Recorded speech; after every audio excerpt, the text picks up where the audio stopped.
이 삶을 살아가다 보면 의도하지 않았지만 오해가 쌓일 때가 있습니다. 그럴 때 몹시 억울하고 또 마음이 답답해지는 것을 경험합니다. 때로는 그것 때문에 밤에 잠을 이루지 못하기도 하고 또 고통스럽게 밤을 지새우기도 합니다. 때로는 억울한 마음 때문에 이 오해를 하는 상대방을 미워하거나 이렇게 좀 심해지면 증오하기도 합니다. 그러나 그러한 선택이 우리의 삶을 더욱더 풍요롭게 하는 게 아니라 오히려 더 악영향을 끼치게 되는 것을 보게 됩니다. 그 때문에 몸에 탈이 나기도 하고 또 계속되고 깊어지면 마음의 병이 되기도 합니다. 오늘 시편 7편 말씀을 보면 다윗이 사울에게 쫓길 때 이 계속해서 대적들의 비난과 이 공격을 받는 가운데에 다윗이 하나님께 호소하는 탄원시입니다. 앞서 다윗이 나누었던 이 시편 말씀에는 이 다윗이 상한 마음을 가진 그 마음이 잘 나타나 있었습니다. 이 시편 말씀을 계속해서 묵상하면서 이 다윗이 그때마다 억울한 상황 속에서 고난 중에 있을 때마다 회개하는 마음을 가지고 하나님께 자신의 죄를 고백하고 또 그 마음을 하나님 앞에 토로하게 되는 것을 보게 됩니다. 그러는 가운데 지난날의 과거의 아픔 또 상처 이런 것들을 흘려보내고 하나님께서 주시는 힘과 능력으로 채워가는 것을 우리는 볼 수가 있습니다. 그렇게 하나님께서 주시는 힘으로 새 힘을 받고 살아가는 것을 우리는 볼 수 있는 것입니다. 오늘 이 시편 7편 말씀에서도 다윗은 하나님께 자신이 억울하게 공격을 받는 부분에 대해서 결백함을 토로합니다. 1절의 말씀입니다.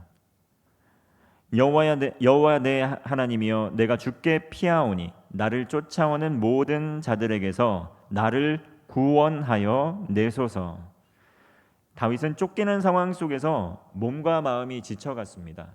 누군가 자신을 죽이려는 사람이 계속해서 쫓아오고 또 어디를 가든지 대적들이 나를 해하기 위해서 죽이기 위해서 또 기다리고 있는 상황 가운데에서 얼마나 불안했겠습니까?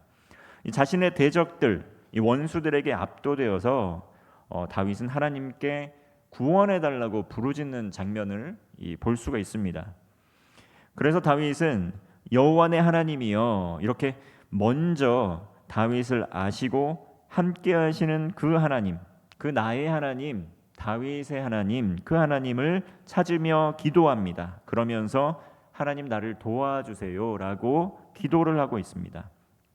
그런데 먼저 다윗이 나를 구원하여 내소서, 모든 자들에게서 나를 구원하여 내달라고 하기 전에 먼저 이야기하는 것이 있습니다. 그 앞에 보시면 내가 주께 피하오니라는 것을 주목해서 볼 수가 있습니다. 다윗은 먼저 내가 주님께 피하오니 모든 자들에게서 나를 구원하소서라고 고백을 합니다. 다시 말하면 자신이 먼저 하나님께 나아가겠노라고 기도하는 것입니다. 그렇게 할 때 하나님께 피할 때 나를 쫓아오는 모든 사람들에게서 구원해 주시기를 기도하고 있는 것입니다. 개인적으로 일상에서 우리는 얼마나 하나님을 의지하고 있습니까? 얼마나 하나님을 찾고 있습니까? 정말 하나님을 찾기보다는 나의 힘, 나의 능력, 이 스스로 모든 일을 잘 처리하고 이 모든 일이 잘 풀려나가게 되면 나의 힘, 나의 능력을 더 의지하게 되고 하나님을 찾지 않습니다. 하나님을 의지하지 않습니다. 그래서 급기야는 나의 능력, 나의 지식, 또 나의 재능, 내가 가진 것들을 통해 이룬 것들을 자랑하는 마음으로 살아갈 때가 많이 있습니다. 은연중에 그러한 것들이 나의 삶 속에 깊이 스며들기 시작한다는 것이죠. 나아가선 하나님께서 은혜로 주신 것들에 대해서 그 은혜를 잊어버리거나 또 은혜들을 가볍게 여기거나 감사하지 않고 하나님을 찾지도 않고 영광을 돌리지도 않으면서 자연스럽게 이 교만한 삶의 자리로 나아가게 되는 것을 보게 됩니다. 그러다가 이 삶의 문제가 갑자기 찾아오게 되었을 때 그때 뭔가 정신이 번쩍 들게 됩니다. 스스로의 힘으로 그 문제를 풀어보려고 애를 쓰다가 또 그게 잘 되지가 않으면 하나님을 찾게 되는데, 이 하나님을 찾게 되더라도 그저 좋은 마음으로 하나님을 부르짖는 경우도 있겠지만 때로는 하나님을 원망하거나 또 하나님께 불평하는 태도로 하나님과 이 심리적인 마음의 거리를 두면서 지내기도 합니다. 우리 자녀들 중에서도 이 평상시 부모의 말을 잘 듣지 않고 순종하지 않고 뭐 말을 하면은 반대로 행동하다가 제멋대로 살다가 일이 잘 되지 않을 때 부모 탓을 하는 자녀들이 있습니다. 이 마찬가지로 이러한 이 완악한 모습이 우리에게서도 발견될 때가 있다는 것입니다. 그러므로 우리는 늘 기억해야 됩니다. 하나님께서 나와 함께 계신다. 그리고 나아가서 하나님께서 우리와 함께 계신다라는 이러한 임재 의식을 가지고 살아가야 한다는 것이죠. 지금 내가 누리고 있는 것, 내가 가지고 있는 것, 모든 것, 지금 내가 서 있는 이것이 바로 하나님께서 내게 은혜로 주신 자리임을 깨닫고 하나님의 은혜를 고백하고 감사하며 믿음으로 순종하며 살아가는 것입니다. 예배의 자리가 바로 그것을 기억하고 그 은혜를 되새기는 자리인 것입니다. 이렇게 할 때 우리는 자기중심성에서 벗어날 수 있다는 것입니다. 세상을 살아가는 가운데 우리의 힘, 우리 능력으로만 살아가는 것 같은 그러한 자기중심성을 가지고 살아가다가 예배의 자리에서 하나님을 바라보게 될 때, 하나님을 예배하며 나아가게 될 때 이것이 하나님께서 주신 은혜의 자리였음을 깨닫게 되는 것이죠. 환기시켜 주시는 것이죠. 이기적인 욕망 때문에 우리의 마음을 빼앗기지 않고 하나님께 감사하며 영광 돌리는 삶을 사는 것이 바로 예배자에게 보여지는 특징입니다. 다윗은 자신의 혈기로 살지 않았습니다. 자신의 능력만을 의지하면서 역시 살지도 않았습니다. 다윗은 자기 자신의 의로 살지 않았습니다. 물론 다윗도 때로는 실수를 했습니다. 다윗도 하나님 보시기에 용서하기 힘든 죄를 저질렀습니다. 근데 어느 때에 죄를 저지르고 또 어느 때에 크게 넘어지는 실수를 했습니까? 나의 힘, 나의 능력, 나의 평안함을 의지하였을 때 이 사탄이 틈타게 되었고 그때 큰 범죄함의 길로 나아갔던 것을 보게 됩니다. 우리의 삶에서도 평안하다 또 아무런 문제가 없는 것 같고 또 그러한 마음들이 하나님께 더 가까이 나아가게 하는 것이 아니라 하나님께 더 멀어지게 하는 그러한 상황 가운데 있다고 한다면 그 순간이 우리가 깨어 있어야 하는 순간이라는 것입니다. 이 다윗도 그럼에도 불구하고 실수도 하고 넘어지기도 했지만 다윗은 하나님께서 인정하신, 하나님께 인정받은 하나님과 마음이 합한 자였다. 이렇게 성경은 기록하고 있습니다. 왜냐하면 마음의 중심이 늘 하나님께 놓여 있었기 때문입니다. 하나님과 동행하면서 하나님께서 계신 곳에서 늘 깨어 말씀을 보고 기도하고 영과 진리로 하나님을 예배하는 참된 예배자였다는 것이죠.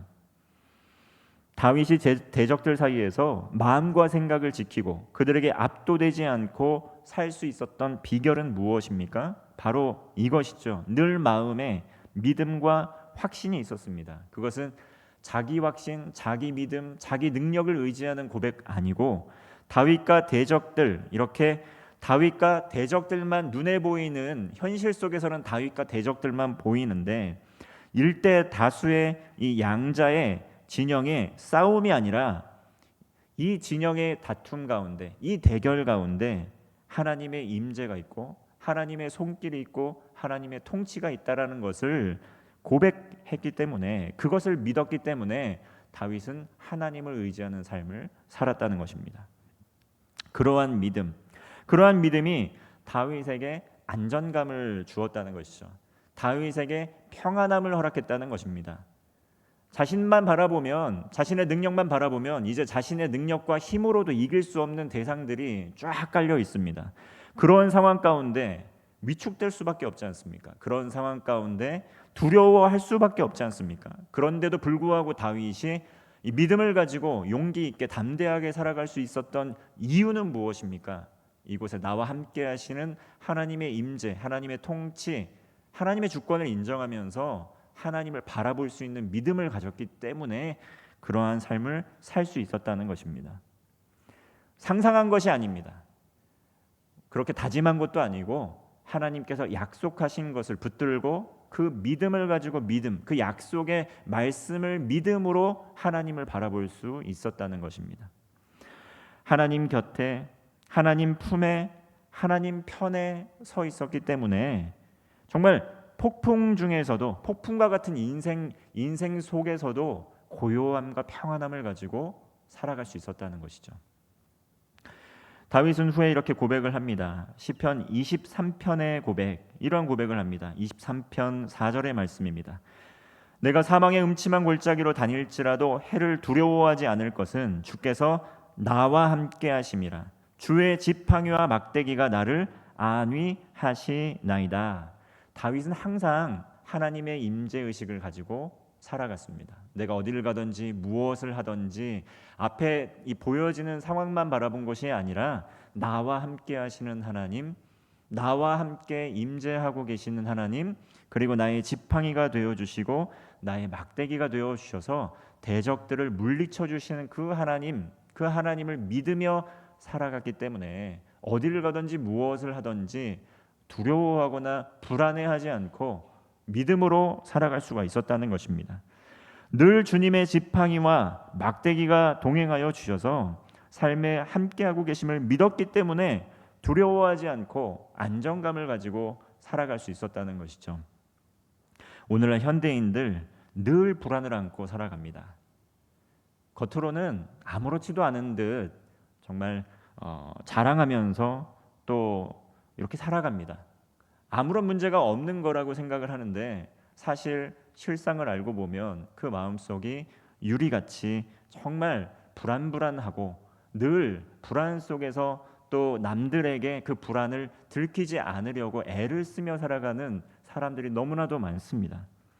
두려움이 가득할 수밖에 없습니다.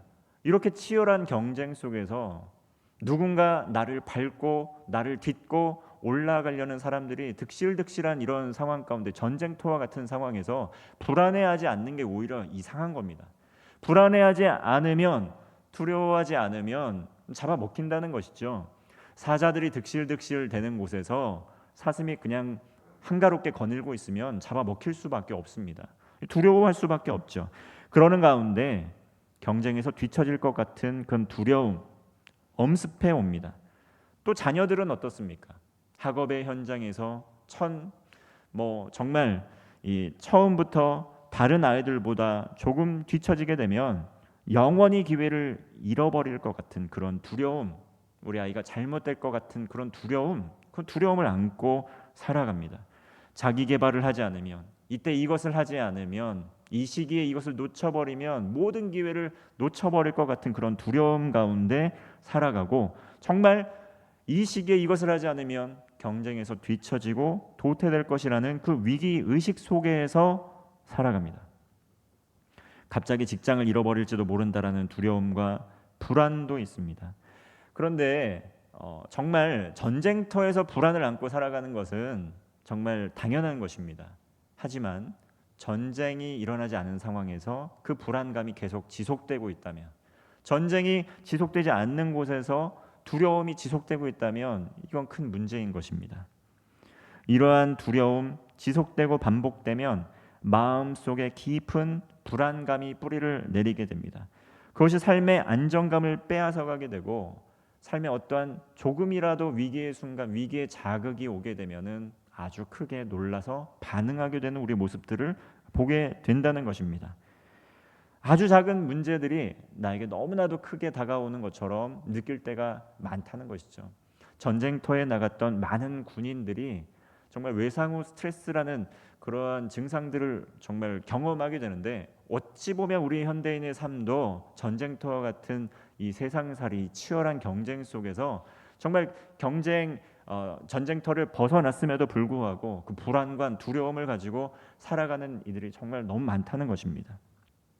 그것을 해결하기 위해서 많은 수단과 방법을 찾고 의지해 보려고 합니다. 이 마음을 좀 다시 한번 리프레시 해보려고, 다시 한번 이 마음을 다독여 보려고 많은 애를 써봅니다. 이 방법 저 방법 다 한번 써보는 것입니다. 그런데 그것이 잘 해결되지 않는다는 것이죠. 이렇게 혼란하고 이 불안감을 주는 세상 속에서 압도되어 버려서 정말 이 세상에서 살지 않고 이제는 경쟁이 더 이상 없는 곳, 아무런 자극이 없는 곳, 그곳에서 피해서 살아야 되겠다, 이렇게 다짐하는 분들도 있습니다. 젊은이들은 조기 은퇴를 꿈꿉니다. 때로는 세상과의 단절을 선택하기도 합니다. 그런데 이러한 방법으로 문제가 잘 해결되지가 않는다는 것이죠. 하나님께서 우리를 세상에 보내셨는데, 이 세상에 나아가서 빛과 소금의 역할을 감당하도록 우리를 보내셨는데, 자꾸 우리가 세상에서 빛과 소금의 역할을 감당하는 것이 아니라 이 세상과 환경에 압도되어서 자꾸 위축되고 있다고 한다면 이것 또한 하나님께서 기뻐하시는 일은 아니라는 것입니다. 이러한 현실 속에서 이 세상을 살아가는 우리에게 하나님께서 약속하여 주신 약속, 그 믿음의 언약의 말씀이 있습니다. 요한복음 16장 33절 말씀입니다. 이것을 너희에게 이르는 것은 너희로 내 안에서 평안을 누리게 하려 함이라. 세상에서는 너희가 환난을 당하나 담대하라, 내가 세상을 이기었노라. 약속의 말씀을 붙들어야 됩니다. 우리는 이길 것이 아니고요, 이미 예수님께서 십자가 위에서 이 세상을 이기셨습니다.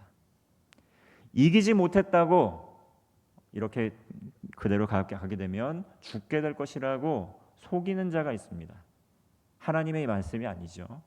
사단 마귀가 그러한 속삭임을 우리에게 걸어온다는 것입니다. 세상 사람들이 불안해하는 근본적인 이유는 무엇입니까? 하루가 다르게 급변하고 있는 이 현실 속에서 어딘가 마음을 둘 곳이 없기 때문입니다. 급변하는 세상 속에서 홀로 이 모든 문제를 해결하면서 살아가야 된다는 압박감, 그 압박감 때문에 불안할 수밖에 없는 것입니다. 그래서 압도되고 기회를 빼앗기면 도태되고 죽을 것만 같은 공포와 두려움을 갖게 되는데, 이것은 하나님 주시는 마음이 아니라는 것이죠. 하나님께서는 이 전쟁을 이미 이기셨다, 이미 구원하셨다라고 이 전쟁에 대해서 이 말씀을 해주시는데, 이것에 대해서 우리는 계속 상황을 보면서 의심하는 마음을 갖고 있다는 것입니다. 주님께서 우리에게 담대하라 명령을 하시는 것입니다. 이미 예수 그리스도께서 십자가 위에서 어둠과 사망의 권세를 물리치시고 모든 죄의 문제를 해결해 주셨다, 이렇게 약속을 하고 계시는 것입니다.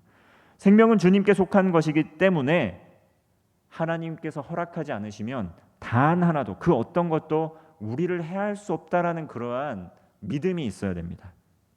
여호와 하나님은 크고 힘있고 능히 있으신 전능하신 하나님이시기 때문에 하나님께서 하시고자 한다면 못하실 일이 없는 전능하신 하나님이라는 것을 늘 우리는 기억해야 됩니다. 우리의 신념을 붙드는 것이 아니라 하나님의 말씀을 붙들고 하나님의 어떠하심, 하나님이 누구이신지 그 말씀하시는 그 말씀을 붙들고 믿음으로 살아가야 한다는 것이죠. 그렇게 해야 흔들리지 않고 속지 않고 살아갈 수 있습니다. 누가복음 21장 17절과 18절은 말씀합니다. 또 너희가 내 이름으로 말미암아 모든 사람에게 미움을 받을 것이나, 우리 함께 18절 함께 합독하겠습니다. 너희 머리털 하나도 상하지 아니하리라. 너희 머리털 하나도 상하지 아니라. 하나님께서, 주님께서 우리에게 약속하신 말씀입니다. 하나님께서 구별한 사람, 하나님께서 성별하신 사람, 하나님과 마음이 합한 사람, 머리털 하나도 상하게 하지 않으신다. 우리에게 주시는 변함없는 약속입니다. 하나님께서 사랑하시는 그 하나님의 백성들, 우리는 오늘 하루도 살아가는 가운데 두려움과 공포 속에서 살아갈 때가 많이 있지만, 하나님께서는 우리에게 약속해 주시는 것이죠. 머리털 하나도 내가 허락지 않으시면 머리털 하나도 너를 해할 자가 없다, 약속해 주시는 것입니다. 그런데 우리는 우리의 책임과 의무를 다하지 않을 채 무조건 하나님은 나를 도와주셔야 됩니다, 무조건 하나님은 나를 지켜주셔야 됩니다. 이렇게 이기적인 태도를 갖고 나아가면 안 됩니다. 하나님 앞에서 호람대오의 삶을 살면서 거룩과 경건의 삶을 살기에 힘을 써야 된다는 것입니다. 그런데 이것이 하나님 보시기에 완벽하게 거룩하게 완벽하게 경건하게 살아야 된다는 말을 의미하는 것이 아니라 하나님 마음의 중심 보는 것 아닙니까? 우리 연약함도 아시는 하나님 앞에 있는 그대로의 모습으로 하나님을 사랑하는 그 마음을 가지고 하나님 앞에 나아가는 것입니다. 다윗도 이것을 고백한 것입니다. 다윗이 범죄한 것을 보여준 이유가 무엇입니까? 하나님과 마음이 합했던 다윗도 크게 넘어지고 크게 실수한다는 것을 보여주신 것입니다.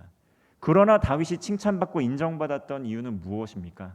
하나님 앞에 그 마음의 중심성 가운데 늘 하나님을 향한 사랑의 마음을 가지고 회개하는 마음을 가지고 돌이키는 마음을 가지고 살았기 때문에 그 마음을 어여삐 여겨주신 것입니다. 이것은 방향성이라는 것이죠.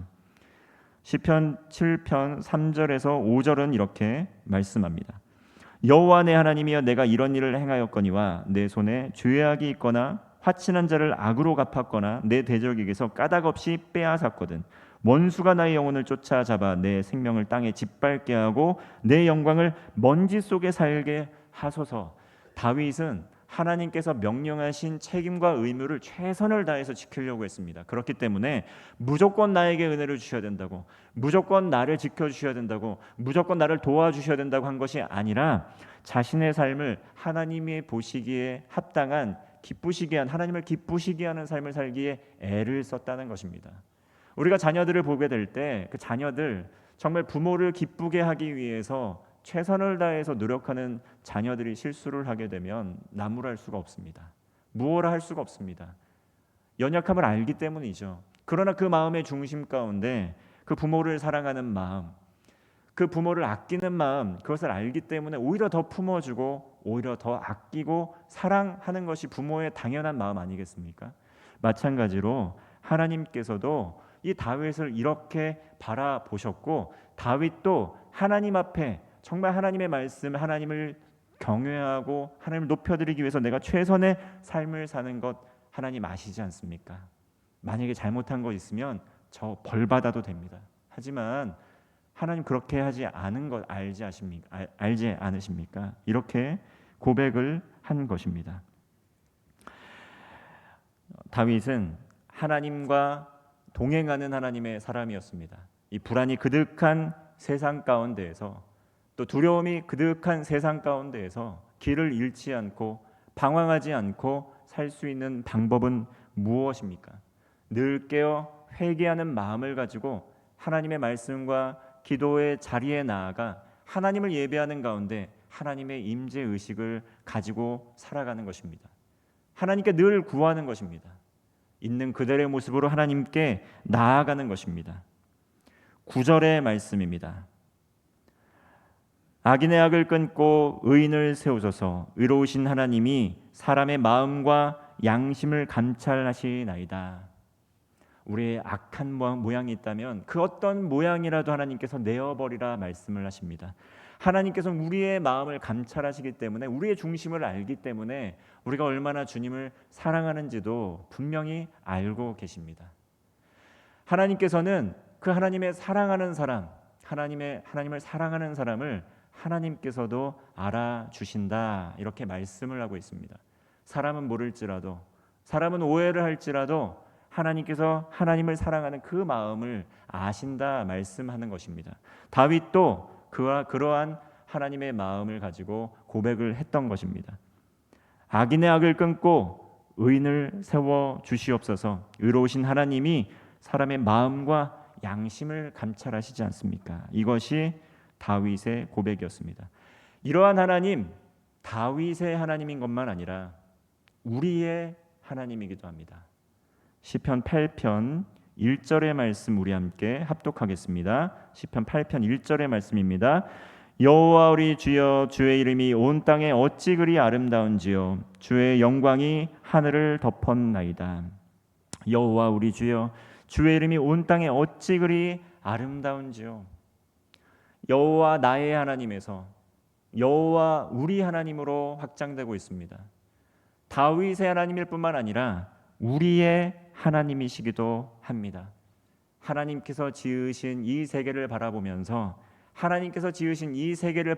세상을 보면서 아름다움을 감탄하고 경탄하며 살아갔던 것이 다윗의 마음입니다.